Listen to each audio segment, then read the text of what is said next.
La manipulación más peligrosa no cambia la realidad, cambia tu mente. Imagina una discusión cualquiera. Estás seguro de algo que ocurrió. Recuerdas la conversación, las palabras exactas, incluso el tono de voz.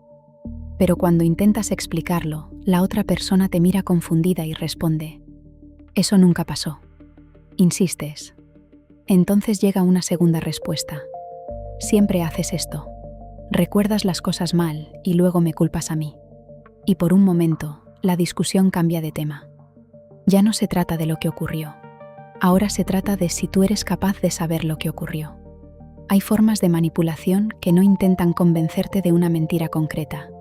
Intentan debilitar poco a poco la confianza que tienes en tu propia percepción, en tu memoria, en tu criterio, incluso en tus emociones. La psicología utiliza el término luz de gas para describir determinadas dinámicas de este tipo. Pero para entender por qué funciona, primero hay que entender cómo construimos nuestra propia percepción de la realidad. Nuestro cerebro no está diseñado para percibir la realidad como una cámara. Construye una versión de lo que ocurre a partir de la información que recibe, de lo que recuerda y de lo que espera encontrar.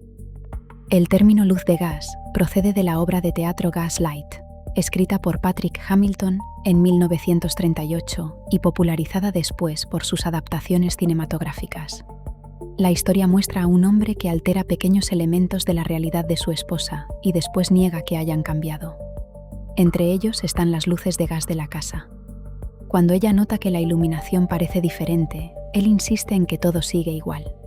Poco a poco, la mujer empieza a plantearse si el problema está fuera de ella o dentro de su propia mente. La historia es ficticia. La dinámica que representa puede darse en la vida real. En términos generales, hablamos de luz de gas cuando una persona intenta erosionar de forma repetida la confianza de otra en sus propios recuerdos, percepciones o emociones. Y aquí conviene hacer una distinción.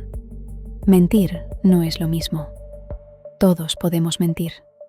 Todos podemos recordar algo de manera diferente. Incluso podemos estar completamente convencidos de algo que no ocurrió exactamente como creemos. Lo que hace especialmente problemática esta dinámica es el patrón. La otra persona no se limita a decir: «Yo lo recuerdo de otra forma». Insiste en que tu versión es imposible. Eso nunca ocurrió. Te lo estás inventando. Estás exagerando. Siempre eres demasiado sensible. Cuando esto se repite dentro de una relación importante, aparece una situación difícil. Puedes aceptar que la otra persona está equivocada, te está engañando o está interpretando los hechos de otra manera. O puedes empezar a pensar que quizá el problema está en ti. En determinadas relaciones, especialmente cuando existe una fuerte dependencia emocional o una desigualdad de poder, esa segunda posibilidad puede ganar terreno. No porque la persona sea débil, también porque cuestionarse a uno mismo es, en circunstancias normales, una capacidad útil. Si pensamos que podemos estar equivocados, podemos aprender. Podemos corregirnos, podemos cambiar de opinión. El problema aparece cuando esa duda deja de servir para comprobar las cosas y se convierte en la respuesta automática ante cualquier conflicto. Entonces la pregunta es distinta. Si nuestra propia memoria puede fallar, ¿cómo sabemos cuándo estamos ante un simple recuerdo diferente y cuándo existe un intento de manipulación? Una parte de la respuesta está en observar lo que ocurre con el tiempo. Durante mucho tiempo imaginamos la memoria como una grabación, como si en nuestra cabeza hubiera una cámara capaz de almacenar cada momento y reproducirlo después exactamente igual. Pero la investigación de especialistas como Elizabeth Loftus contribuyó a cambiar esa idea.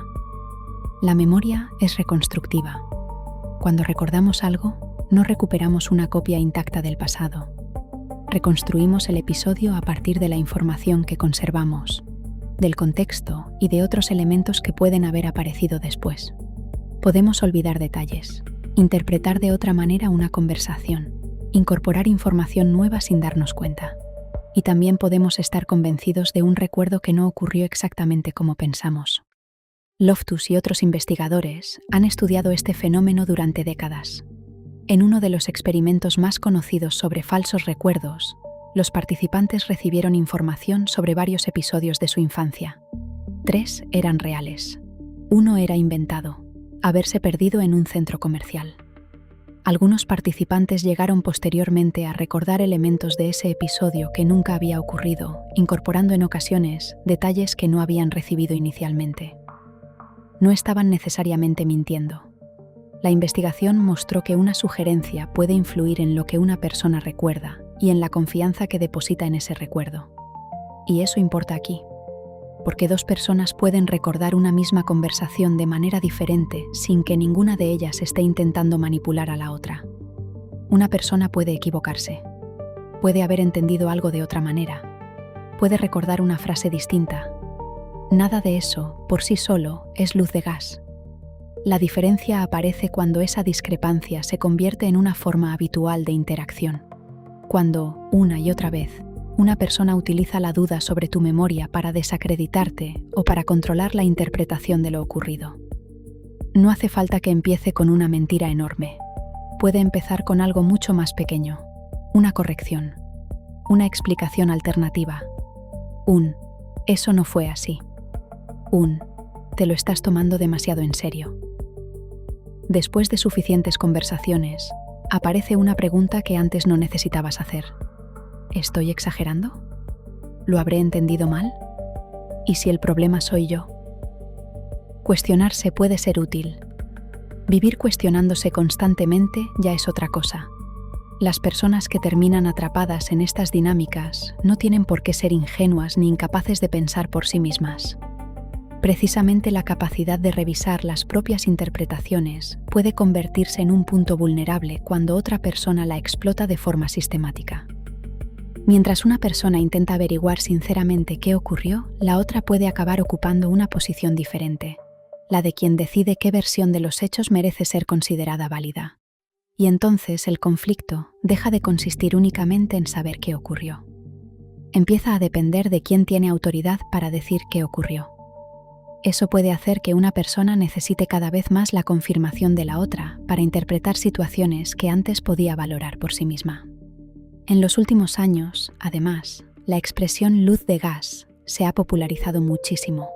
Aparece en redes sociales, en conversaciones sobre pareja, en conflictos familiares e incluso en discusiones públicas. Y esa popularidad también puede hacer que el término se utilice de manera demasiado amplia. Que alguien te lleve la contraria no significa que esté manipulándote. Que dos personas recuerden algo de forma diferente tampoco. Y una discusión incómoda no es automáticamente abuso psicológico.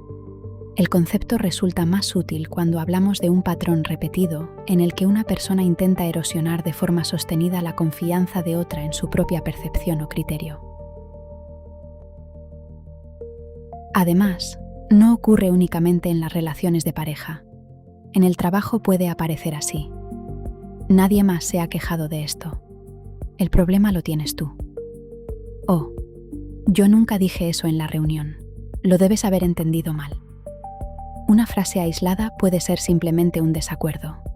Pero si durante meses alguien responde de esta manera cada vez que señalas un problema, el efecto puede ser diferente.